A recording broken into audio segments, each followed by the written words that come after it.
So now let's go and also update the listen function. So when we receive a message from subcomponent, we can now check who is this message from. So let's do this. We only want to know if we get an update. Then we will check who is it from. So we can say if from equals, the names are range 0 and input integer 0. So if the name is range 0, then we will do something. And else if from equals input integer 0, then we will do something else. So what will we do? We basically want to notify the other component. So let's do var notify. We want to notify if the range slider sends us a message, we want to notify input integer, or if input integer sends us a message, we want to notify range slider. So let's find the notify function. How do we find it? If you remember, in state and then the name, so for example, input integer.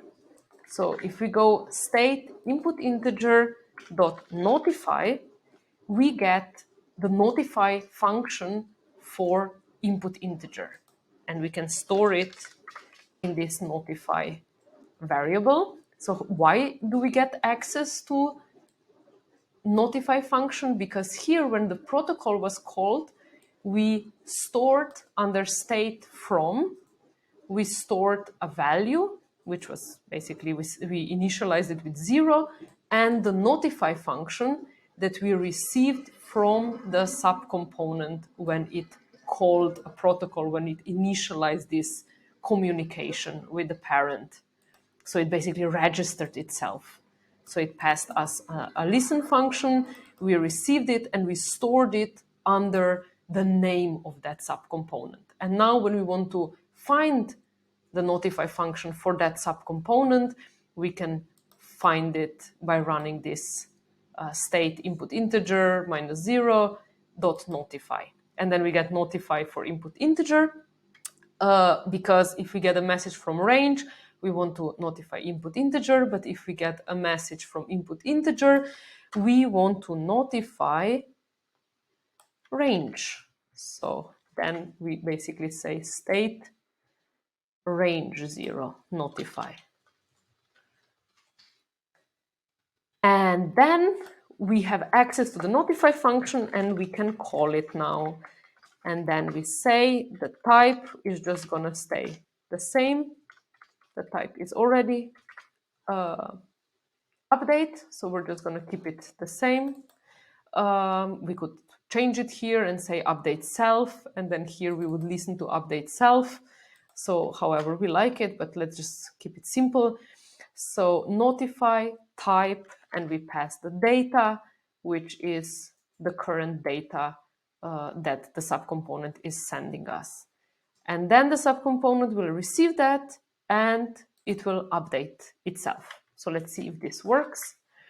So I'm a range slider. I send a message to the parent. Parent notifies the subcomponent and subcomponent updates itself. And if we get a message from the input integer, it also updates the range slider. That's fantastic. So it's working. The last little thing we can do, because when we are changing the values on the range slider field is blue. And when we change it with input, the field doesn't stay blue, and it also it doesn't become blue, and it also doesn't update the length of the field. So we also have to do this. So just for the range slider, we will change the logic for listen. For input, it stays the same because it just has to update itself the value. Doesn't have to change anything else. But for the range slider, we want to also run this part. Where do we have the fill? So here we want to change the width of the fill. So, and this is going to be data. Let's see if this works. Yes. So the fill is changing, but now we just want it also to be blue. So we have to focus it. So let's just do input focus. Let's see. Yep. Now it's working. So now whatever we change, is it a range? It will update the input, or if it's an input, opala, it will update the range. Great.